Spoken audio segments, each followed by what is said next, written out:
right. We are back. Here we are. It's happening. Welcome to the HEF podcast. That is the podcast of the Home Education Foundation. That's what HEF stands for.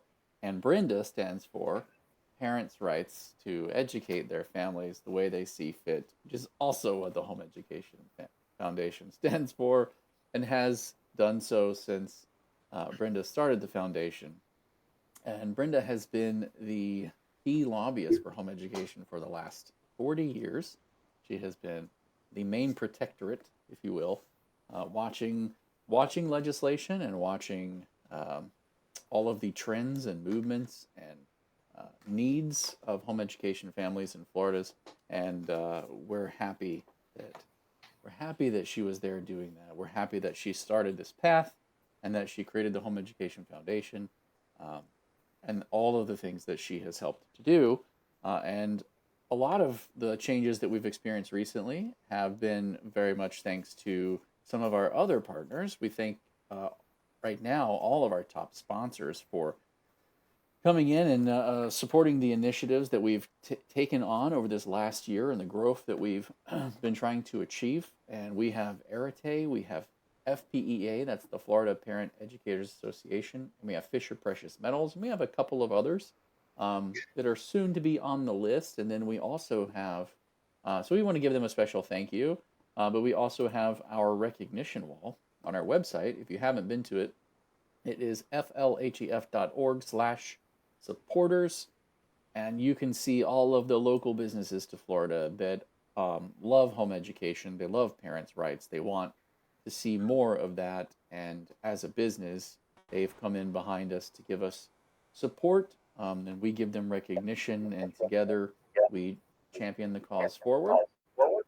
And I'm getting feedback. So, Brenda, you're back. You're with us. How are you? I'm doing great.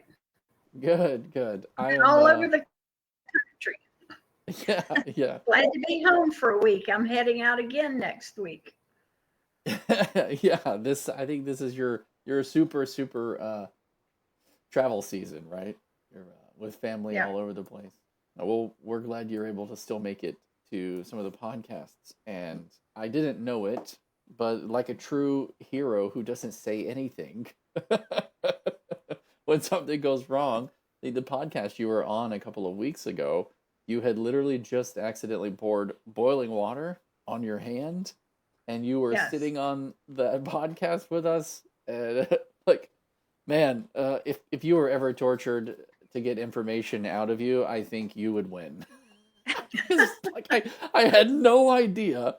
You were sitting there in such pain and agony from that on your arm. You didn't till you sent me the text showing me, and it was a boiled arm. That's exactly what it looked like.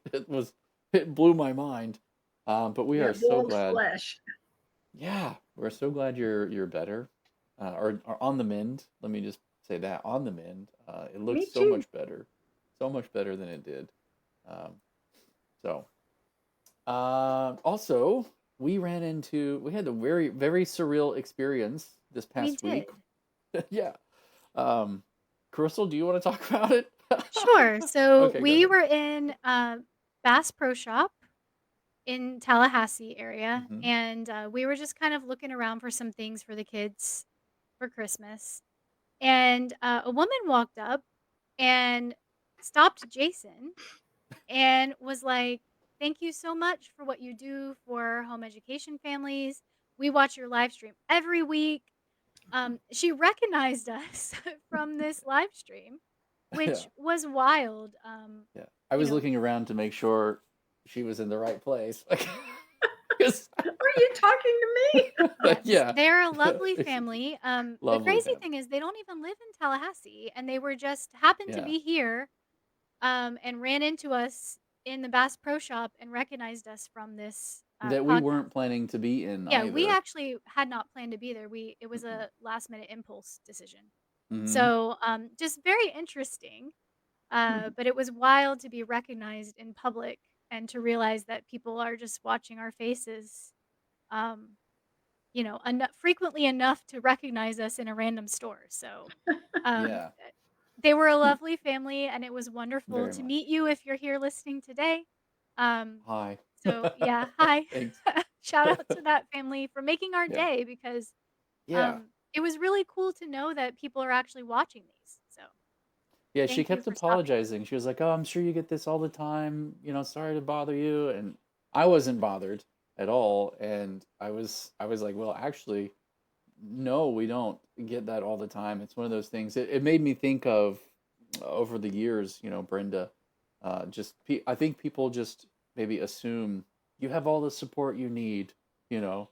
And it's one of those things where I was like, actually, no, not all, not always, not really. Yeah, on that note, There's a lot that we could use help with. I was talking to a mom yesterday, Mm-hmm. and she has a daughter who's on the UA scholarship, and Mm-hmm. she had no idea that anybody had fought for that, that anybody had, worked to make that come into being. She's so grateful for it, but she just thought like, the government did it and whatever. When I mentioned Brenda and what she had done for home education, she immediately was like, "Oh, was she involved in getting this? This has been such an amazing thing for her daughter's autistic." And then she was talking about her struggles with getting an IEP and how she's at the bottom of the matrix because she hasn't been able to Mm. get the school district. I'm like, "Oh, we're working on that too. Brenda's been fighting on that for years." So Yes. it's just, I'm constantly reminded that there are people that just, um, they don't, they don't know. They Mm-hmm. don't know that anybody is out there doing the work. They don't see the podcast. Like we reach a certain limited audience, but there are people beyond that that still, um, if they had an issue, they wouldn't even know where to turn because they don't know Mm. that we're here. So, But on that note, if you are watching and you're one of the people who are aware and do know, share. One of the best things you can do is share the podcast, and help us kind of reach more people in your circle and more people of the people in your circle who might be in other circles when they also share what you share. Because getting the word out there, and generating that awareness is key. It's so important, so important. Lack of knowledge is is such an Achilles heel for what we do. So we want parents to know that there is someone there watching and protecting, but also we want them to know what the issues are. So we work really hard to kind of share them with you and let you know what people are thinking or what's going on or what could be on the horizon and be prepared, for those kinds of things. So speaking of that, why don't we dive into some of those? Um, I was reading, as one does, usually not me, but as one does. I was reading, and I happened to come across the James Madison Institute's kind of initiatives for 2025. And since we also just put ours up last week or so, I thought, oh, let me go check out theirs and see. And I was really interested to see some of the ones that they had. So um, I'll read them real quick, and then we can talk about them. We Well, let's say why we're I, interested in the yeah, James Madison Institute I was about to say initiatives. that. Okay. We are uh, fond of them because they kind of came alongside us when we were earlier this year, pushing back on some of the restrictions that the legislature was planning to put on the PEP scholarship. They were looking to kind of eliminate all of the equipment for the electives out of the scholarship program to be used as instructional materials. And we thought that was kind of oversweep and overreach or an overcorrection. And we really pushed back hard on that. And it seemed to be kind of falling on deaf ears at one point. And this very eloquent man stands up and echoes point for point. I think he like made notes while we were sitting there, and Brenda was talking, and Crystal, as a parent, spoke, and I think we had a couple of other parents, and he had something planned to say, but then he shifted it a little and added some of the things that we had said to his notes, and it just gave such an eloquent and powerful argument. And I thought, I've got to meet this guy. Who is he? So I walked up and met Bill Maddox with the James Madison Institute, and we immediately found a rapport and a connection and an overlap in our goals, and it was just fantastic kind of having that alignment.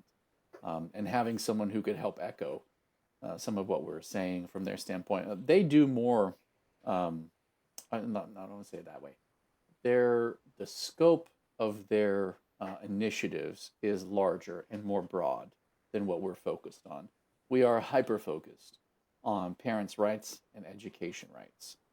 Boom, like straight down linear shot sniper rifle. That's what we are laser focused on, and they have a more broad approach to um, decentralizing power and people's rights in general, limited government, and so I was reading through, and it says the group which advocates for limited government has announced a few initiatives that they want to see state lawmakers tackle in 2025.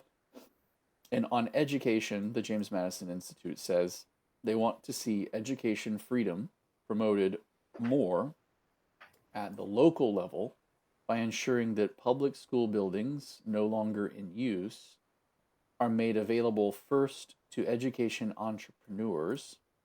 That would be traditional private schools, micro schools, hybrid schools, a la carte course providers, learners markets, and more, before being demolished or sold to others. And I think that's interesting. I think that's you're seeing a big trend post COVID of a lot of parents.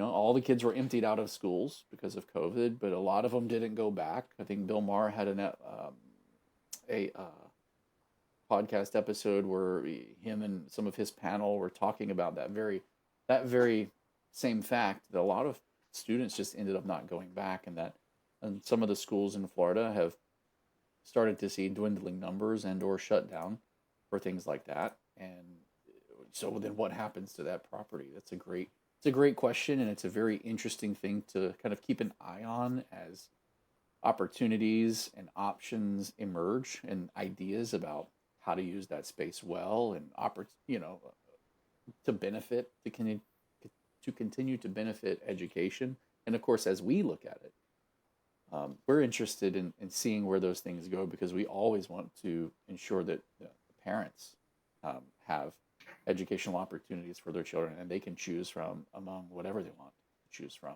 as they direct that. Brenda, do you have any reactions to those? Yeah, I think that's a great proposal. Those public schools were built with people's tax dollars, and especially the local taxes, which go to school funding. And in South Florida, Miami-Dade, Broward, Palm Beach, those counties are so populated that finding the space for school is virtually impossible for new schools. We've been on some Mm, calls with private schools that are trying to expand, but right. the zoning and the regulations that go along with having a school, I don't remember the number, but you might, Jason, Hmm. is if you have over a certain number of students, which I don't remember what that number is, pretty low, Okay. Hmm. you have to have a sprinkler system installed in the school for safety. Hmm. And that is outrageously expensive Expensive. if you could get the property and if you could get it zoned correctly from the local authorities. Right. So it's going to be difficult to expand school choice Hmm. if the private schools can expand. Now, that doesn't limit PEP or Hmm. home education programs, but it certainly will limit the expansion of private schools. And Mm, so those private schools are looking at some things that have traditionally been home education programs hmm. for their students. They're really not the HEIPs or home education instructional programs as we know it, Right. where parents are in charge and they choose from a list of courses offered by those schools or those programs to supplement their own home education program. Right. Whereas micro schools is something that's a hot topic right now Hmm. nationwide, Oh yeah. and something that we've been very interested in having defined, because we don't want them operating in a residential facility for safety reasons. I think we talked about that in the past. But if there's no space for them to go anywhere, then how are they going to operate those schools? I don't have a problem with micro schools. I just think that, the only places that they might be able to function would be in a church, which already has a facility, and they would have a great number of those regulations already fulfilled, and parking space and classrooms, etc. But how is that different than a private school? Are the kids enrolled for attendance purposes? I may be getting off track, but Okay. all of those regulations are things that are established for public schools. So why would you close or sell a public school that belongs to the people and not let the people use the facility? So I think that's a great initiative. Yeah, and I'm grateful to see the James Madison Institute has this on their radar, because how this grows, what it looks like. It's almost like COVID created this chaos. When you need something, a pot to stir, like, how do you impact an education system that isn't delivering well?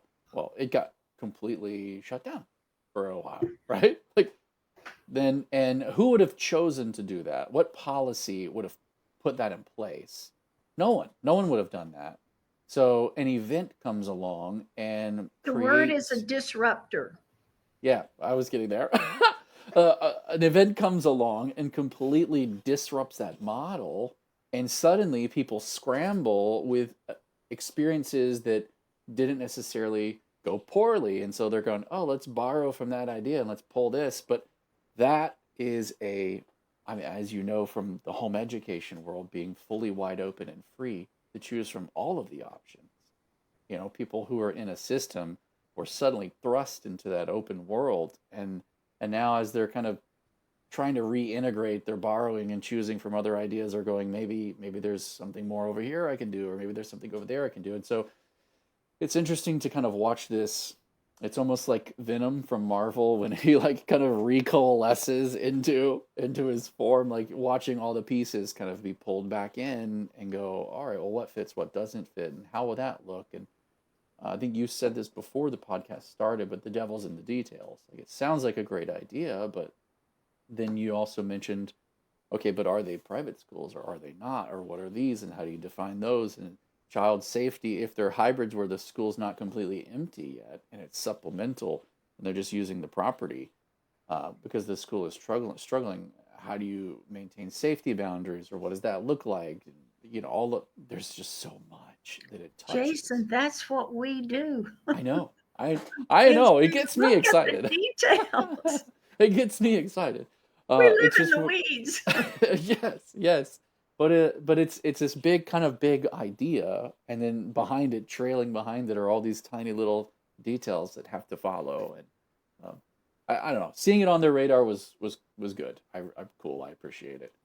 Because it's definitely on our radar. It's not something we'll stand up in committee or lobby for, because honestly, that doesn't affect the population of people that we represent. But, there may be a way that we get asked, and we often do, by legislators, what do you think about this? And we then would be able to chime in. And if the bill is created to do that, then we will certainly be watching it and making sure that the best ideas are put forward in that bill to give parents and schools and people that are entrepreneurs the most freedom possible. Yes, absolutely. Speaking of freedoms, their next bullet point is to promote education freedom at the state level by protecting the wide flexibility of Florida's personalized education program, scholarships, and by lifting regulatory restrictions on online providers, hybrid schools, and other emerging educational enterprises. That to me sounds reminiscent of kind of what we did this past year, where the PEP program saw, invited restrictions for various reasons, and some of them not so well thought out, but it is what it is. But it's good to know that, it sounds like we'll have another ally in the James Madison Institute when we go to stand up for these issues. These are issues we'll stand up for, because these are those moments where parents, I think they say it at a certain point. The way they say it, I like, is on a national level. Yeah, families that take responsibility for their children's education. I like that. I really do. We talk about parent-directed education, but that's really what it truly is. It's one of those things where families take responsibility for their own children, and that's ultimately, what we're excited to see them stand up and protect as well, and that's what we'll be doing. On a national level, so this is outside of Florida, the James Madison Institute wants to see enhanced child tax credit adopted for families that take financial responsibility for their children's education by converting the federal Title I program into a block grant that Florida could use to fund weighted scholarships for students living in low-income neighborhoods. Now, that one's a mouthful. Brenda, do you want to help break that one down? Yes. Okay. First, let's talk about what block grants are. Okay. Even though the PEP is not federal money being used in this, Mm-hmm. IDEA, which is the Individuals with Disabilities Education Act, Mm-hmm.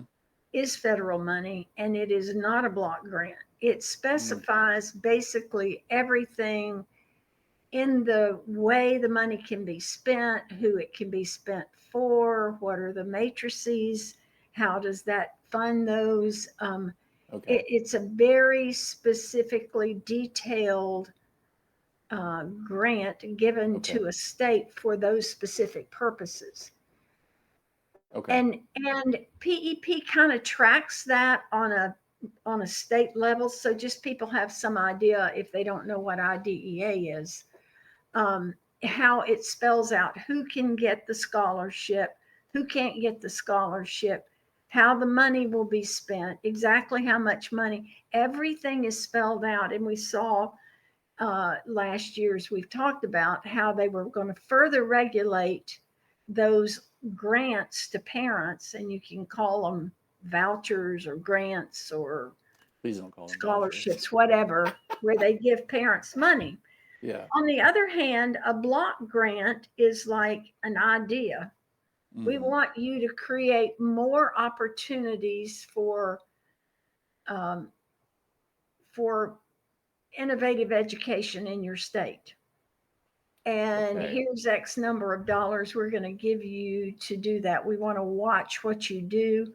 Not that we're going to direct what you're going to do, but we're going to give you the money for those purposes. So it's a much more generalized, and it leaves it up to state and local authorities to decide that. And they could decide that they want to help build more private schools, or they like the concept of micro schools and they want to encourage tiny schools to be developed for children. I don't know what the state as a whole would be interested in spending that money for. Right. But what JMI is saying is they want to give tax credits to low income families that are taking the responsibility for their children. So that would mean we don't have an income tax in Florida, so it would have to be a federal income tax credit. Maybe not even give you money, but like there's a federal tax credit for childcare. So they might say for parents who take the responsibility of home educating their children, we're going to give you a federal tax credit of $4,000 or $5,000 or whatever the amount is, and you just file that on your income tax as a deduction. So That's one Okay. way they could do it. So that it's block grant. The state would determine who got to get the grant, based on what the general idea is for that grant. But it would not be so specific as Hmm. the PEP program. Okay. So Interesting. would we be in favor of that? That's a good Absolutely, question. we would be in favor. It's not strings attached to anybody's educational program. It just gives you a benefit on your federal tax return. Right. Interesting. Yeah, that does sound preferable. So, well, That's the what that rest of means to me. You can read it again and see if what I said fits in that it category. it But seems to make sense that what you're saying seems to line up with that, I think. Maybe we'll have Bill on and he can go into more detail. I'll invite him. The rest of their initiatives aren't necessarily education related, but the ones that are, I just kind of wanted to go through. But and that's what they're about. So if you read this and you follow what we do, like maybe add, if you're like bookmarking things, maybe bookmark the James Madison Institute as well and follow along with what some of they're doing. You'll probably see us overlap together on certain things when we go to stand up in committees and talk, especially when and as it relates to parents being empowered as the decision makers for their own Yeah, family. and didn't we have, if anyone is curious about what Bill actually said in his speech that we Oh referenced, yeah, we had it clipped out oh and yeah, posted on our YouTube on our channel YouTube. during Yeah. last session because he was one of several people that spoke on those issues. And so Mm-hmm. Jason kind of took the highlights and put them together into a shortened clip so you wouldn't have to watch the entire committee. Right. But that's there on our YouTube channel somewhere if anyone is curious to go listen to what he actually said. It is when you get to our page, I do believe that there are playlists. If I'm not mistaken, I'm looking real quick to see. There are playlists for the legislative updates and legislative sessions, and it would be in one of those two playlists, either on HB 1403 or the legislative updates playlist. You'll see either one of those. Yeah, and I'm pretty sure his name was listed in the description of that video, if I remember correctly. it Yes, would and if be you're date go ahead. wise, are they dated? They are And dated. that would I, be near the end of sessions. So I'm thinking like the last week of February, mm-hmm. somewhere around the last week in February. Of February, right. Yes, somewhere around there would have been it. Yeah. Um, One thing I wanted to say, if y'all are through with that, yeah, go ahead. where to find that is we do try to build coalitions with Mm-hmm. different organizations. Um, we didn't mention, but one of the lobbyists from the Americans for Prosperity stood up in the committee and supported our position on removing that language in the bill, which would have been way more restrictive. Um, and then um, I can't remember the name of the organization. There was Moms for Liberty, I think, was another organization that was doing some work behind the scenes on the same issue. And um, Foundation for Florida's Future, which was Jeb Bush's foundation. They were Yes. working with us as well to try to get Mm-hmm. the language removed. So, the more people, the more coalitions that you can build, the stronger your position is with legislators because they may know key leaders that we don't have in our Right. repertoire. But, Yeah. when they're hearing it from different groups, I think it really makes a difference in Mm-hmm. how the legislature views a viewpoint. And Yes. so, it's a much broader base of people Yes. in their opinion. So, Right. we don't often talk about the groups that we work with, but Mm-hmm. over the I years was I've surprised worked. that you mentioned Yeah, yeah. I mean, they it. Mm-hmm. stood up publicly and spoke. So those I Yeah. didn't give away individual names. We don't do Yeah. that Yeah. because No. Yeah. if we broadcast our meetings with Mm-hmm. people, Then we've got people running in behind us saying the opposite thing, Yeah. or Yeah. we're Yes. Right. exposing some very good connections that are helping us Mm-hmm. get things moved in our direction. So typically, we're not going to give you individual names of legislators. Yes. We'd love for you to Right. give them to us if Yeah. you know them, You have so that connections we and can build a rapport with it's them and help educate them. it's interesting because like in music, you want the solo. You want the spotlight and the solo. But in what we're doing, we want to be a note and a chord that makes music as Good a whole. illustration. Very good illustration. Yeah, because it's, you know, they're representative of the people. That's what the legislative process Yes. is. And Yes. so if it's just one person squeaking a wheel somewhere, you know, you're not taken as well, um, as a voice for the people. You're Mm-hmm. just representing your little small group. But when you get organizations that don't represent people, individuals like JMI, they're more of an idea group. They're a think tank. And so when the think tank thinks that's a good idea, it helps our causes. So Yes. we're so Yes. happy that they joined forces with us in Join the education. sound. Yeah. We have a companion there, a partner. Yes. So You said something that struck a chord with me when you said like we don't broadcast our conversations because someone would go in right after us and say the opposite thing.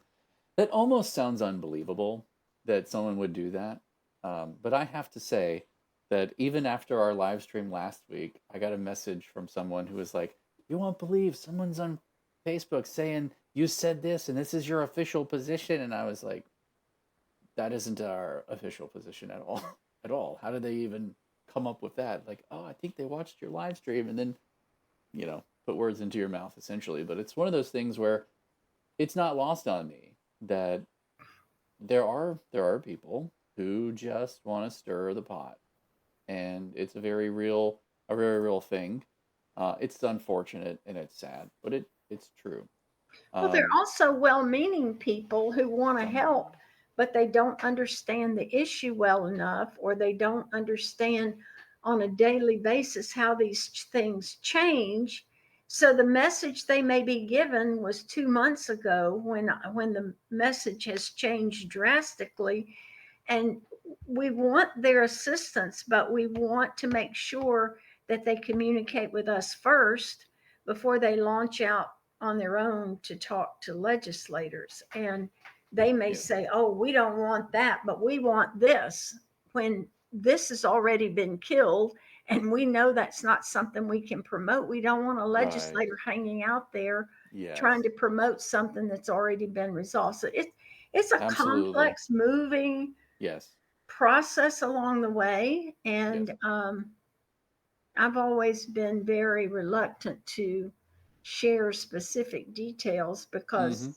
I don't want it to be, I don't want something to undermine the work that we're in the process of doing Certainly. because somebody doesn't keep up, you know. Yes. Yeah, yeah, yeah. That was old information or a specific ask of very specific wording gets scuttled, but in favor of the overall idea. And Yeah. you don't want to be fighting over specific words whenever um, they're not super pertinent to, getting the main mission accomplished. So you're speaking of those words, though, on our website, we just talked about the James Madison Institute's legislative goals, and we put ours up last week. And so just wanted to go back and clarify,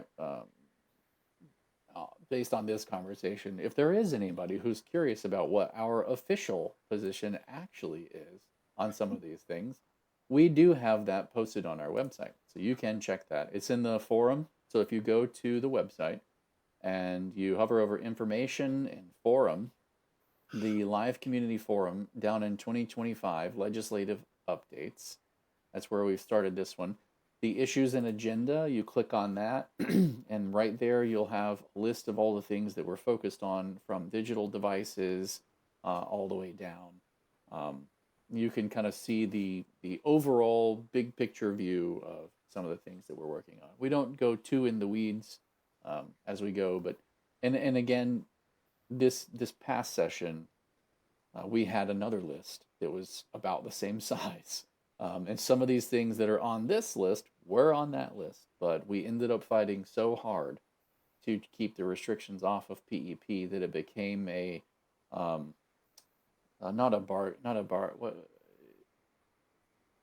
no wasted effort could be had. So we had to put all of the chips in pushing back on the PEP scholarship restrictions, and we had to forego some of the other language that would clean up this language here or clean up that detail there. That had to kind of take a back seat to fighting back those restrictions. So just and that's how things develop over the course of the session. We had this long list of things that we felt were very important, but as it got closer to the end, as you were saying in the committee meetings, we just had to strike off those that weren't the top priority, because if we hadn't put all our efforts into getting people to come and testifying and meeting with legislators and telling them the damage that it was going to do, we just had to focus on that one issue, and they weren't interested in hearing anything else that would further clarify or give more freedom. And so, parents would be beating a dead horse, which they did all the way to the end on digital devices, because that was important to us. Very important. Much so. It was so. probably number 2 on our list. Yeah, it was. But we had already been told they're not going to do digital devices. Yeah. And so they you keep beating a dead horse, or you move on to try they to weren't touching it to expand it. They were wanting to cut it back. So it was very much all right then, let's go. So we might have more of an opportunity this session, we're hoping. We've had contact with some of the leadership, and if there is a bill, I think they'll be interested in fine tuning what's already there, clarifying those kinds of things, which is, some of the things that we're interested in. So if you're sharing this and you do get asked, or you hear people talking about it in a Facebook group and you're like, that doesn't seem right, they're not usually saying that or this or whatever, right here in the forum is the place you can link to share with people and let them know what our actual focus is, and what we are working on, and that just kind of put a rest to any of those rumors or conversations, and then we can all get back to work because there's a lot to do. Crystal, anything you want to add or talk about? Not really. Just, I guess if anyone, we should probably mention the Tell Your Story project again. So if anyone has not yet submitted a video and was interested in doing that, this is your reminder that we are still taking submissions for our Tell Your Story project. It doesn't need to be complicated, just a 60-second video explaining the impact of homeschooling to your family. And we plan to use those as a way of expanding the way that legislators view home education. So we just and want if to you share. don't do it voluntarily, we may be calling you by name. Go down our list of supporters and say, now we need a video from you by tomorrow. Let me tell you, from my past experience, a way that it has so influenced people. We used to invite legislators to our house when Craig was alive. Once he passed away, I'd have to have a party, so it got more difficult as time went on. And then when they started putting restrictions on how much gift you could give legislators, it became almost impossible for a lobbyist, somebody that's a registered lobbyist, to invite a legislator to their house. So our hands are kind of tied. That's my favorite way of influencing people.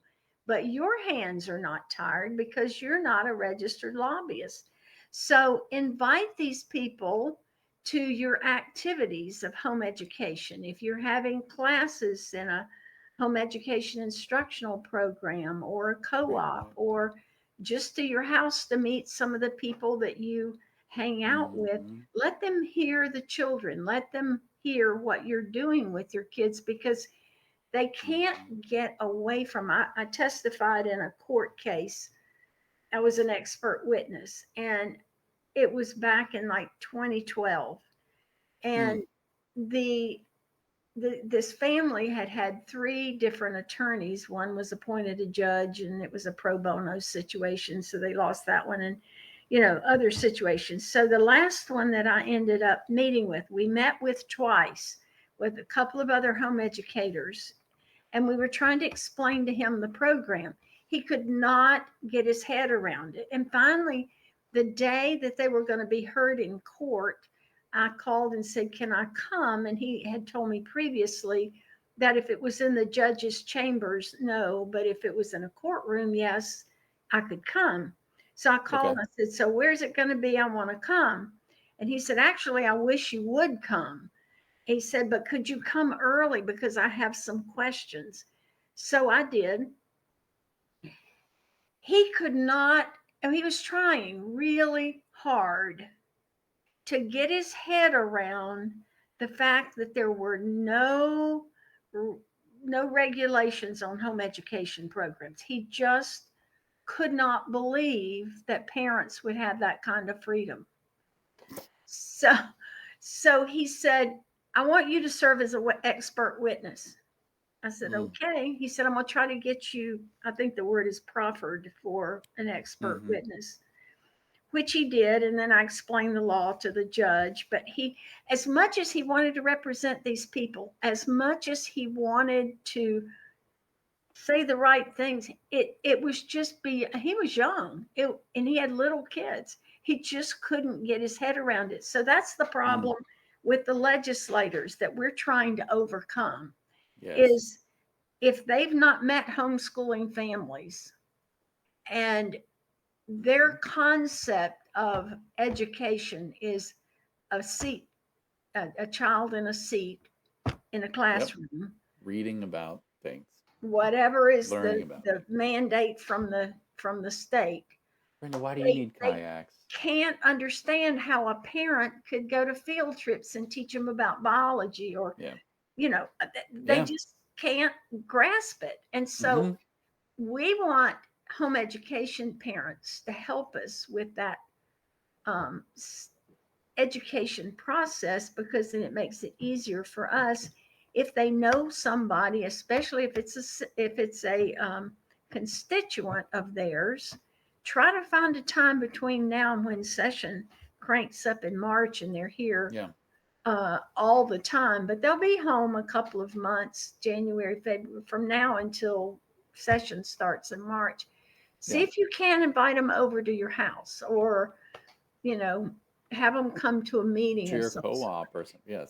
A way you can personally interact, and then you become their expert on home education in their areas. So it just and then gives them an idea of what it is. It's one of those things where it's like the Wizard of Oz when you see the smoke in the mirrors and it's like, "I'm the red and powerful Oz," but then the moment that the curtain is pulled back and you get to look through and you see that dorky little dude pulling the levers, you go, "Oh, that's what it really is." They don't actually have a way of pulling back the curtain and seeing my dorky little children do what they do and go, "Oh, that's what it is." It's being able to peek behind the curtain or look through a window into the life of someone. It's really being able to give them that and package it for them so they can easily see it and go, "Oh, that's what all this is about." And in the absence of huge that, aha moment. In the absence of that, what they are getting are the media reports and news stories that are negatively portraying everything. So we really need the true stories of home education to balance it. We really do. Please. Yes. And whoever bought that 55-inch TV for their child, if they could call their legislator and say, "My child was approved for a 55-inch TV because," and then it's like, "Oh, I understand there was a specific need for that." Or the kayak that's floating out there. No pun intended. Well, but both of those items are specifically mentioned as approved in Step Up's purchasing guide. dozens, Mm-hmm. if not hundreds of parents have purchased those exact items. Mm-hmm. So I know there are parents out there that could make these amazing videos explaining how they use those Right. Mm-hmm. in their educational settings in their homes. But Just one more thing to end cap this with clarity, though, is that the Tell Your Story project isn't just for the scholarship. It's actually not. It's Right. for home education families as a whole to build, to broaden the scope of what is that call to mind thing that is in the legislator's mind when they hear the word homeschooling or home education. ideally, Like, oh, we would that's want what you do. videos that represent parents on scholarships, not on scholarships, parents that are Yeah. doing all different Hmm. approaches to homeschooling because we wanna be able to show the legislators that it is not this, like, Mm. in the Mm, box thing right. that they're imagining. And Right. it's a product of the way that the human mind works, because it's like if I were to mention Papa John's or Subway or McDonald's or Burger King, immediately when I mention any of these brands names, you think of a specific thing. Like Subway, I think of a pizza sub always. Uh, when you think of pizza from Papa John's, you might be thinking of a specific topping to pizza that you always get. You have a very real call to a specific visual mental picture that comes to your mind. That's how marketing works. We make you salivate over things like that, and then you want to go get them.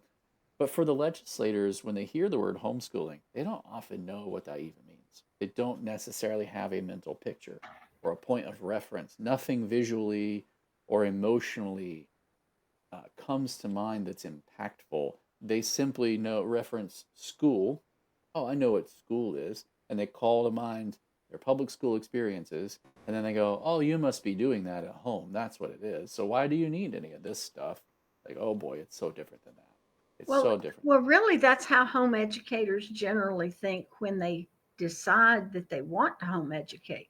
They that. True. bring school home. First Yeah. year kids are sitting in a Yeah. desk doing their books from 8 to 12, and it's school at home. And then the Mm-hmm. next year they go, oh, wait a minute, Johnny understood that concept. We don't have to do all those math problems. We can just jump to what he Mm-hmm. doesn't know. And the third year, many of them just throw Mm-hmm. the books out and they do really home education. Now, I'm not Right. saying you can't keep Yeah. books or that you can't follow No, a no, particular plan, no. Of course. but you're much more focused on education than you are school. And school fits Mm. in a box, education fits in the world. Preach. So there you go. There you go. My That is little 40 negative. years of wisdom distilled into a single statement. I appreciate you, Brenda. Thank you so much. Well, one of the other things I did, and this goes back to inviting people into your home, we Mm-hmm. had a lady that was had been put into the Department of Education, home education position over home education. She called me one day and we talked a lot about different situations that had come up. And so she called me one day and she said, you know, I don't have a clue what home education is. And it would make my job so much easier if I could meet some of these people and actually see what they're doing. And I said, well, I think I can arrange that. Mm-hmm. So I arranged a field trip for her. I took her to 5 different homes with with each one of them doing a different approach to home education. Okay. From the very structured to the we don't have any books, we use the library, we use 4-H, we Mm. do, all these Yeah. eclectic kind of things. And we got back. I picked her up at 8. It was like 4:30 or 5 when we got back to the education building. She said, that was so enlightening to me. I now understand the people that I'm working with. Yay. And I mean, she was an incredible advocate for home education after that, So but wonderful. she didn't know what it was we were doing. So Yeah. just letting them know made all the difference in the world. So getting a chance to tell your story and add it to the overall picture of what home education is, especially in Florida, please send us your videos. And when you do, and we put it up, share it with your friends and encourage them to do that as well.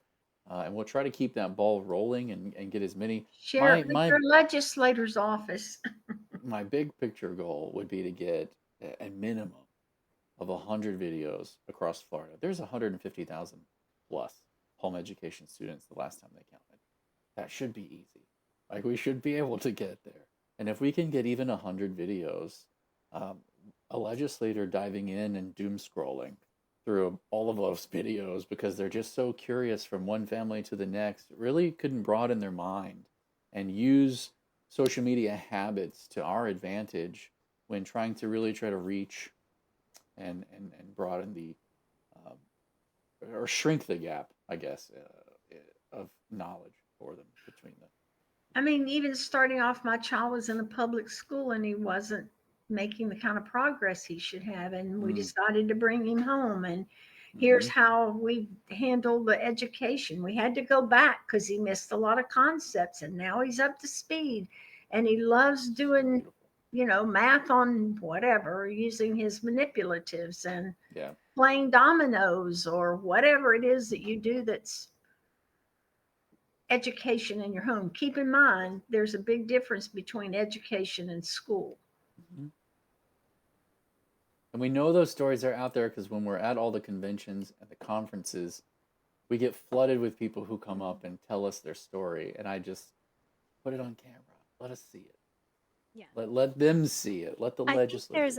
There's a hesitance from the parents I've spoken to. There's a hesitance to invite a public view of what they're actually doing in their home. But in a very real way, that's creating a bigger risk of regulation for home education in the future because they're not in the absence of seeing what's actually happening in the homes, they're seeing the negative reports in the media and they're assuming the worst. That's so we have to show the balance of what parents are actually doing that's good and creative and effective in their homes with their children. There's something called critical mass. I could understand the way people felt in 1985. They didn't want to come out of the woodwork. They didn't want anybody to know that they existed. And so trying to get somebody to come and testify or call a legislator was virtually impossible. But the more we've gotten into the home education community, 150,000 kids, plus 60,000 scholarship kids, we're over 200,000. We're still only like 1/10 of what the public schools are. We're not a big part of that. We're less than 10%. But we've reached a critical mass where most people know somebody who's home educating that they respect. And so it's not like it was in 1985 where people were afraid. If you're afraid, you need to call us that we can relieve your fears because there's nothing in our law that says you have to do it anyway and get the public school out of your head. That's not the best way to educate a child. One-on-one tutoring has been the best method for teaching a child since the beginning of time.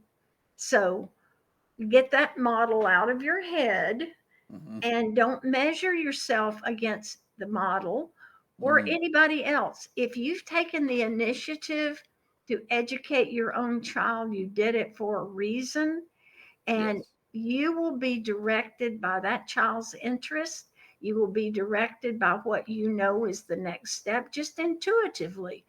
And read to the child whatever he's interested in. Do projects that the child is interested in. All of those kinds of things are definitely educational. And hug them. Field trip, hug them. Hug them. They're there with you. Smile and hug them. And Smile and hug those kids. They learn so much just by actually being with their parents doing life. Yeah. Yes. Going on errands, helping with things around the house. There is so much more to education than the subjects that are blocked off and taught in a classroom.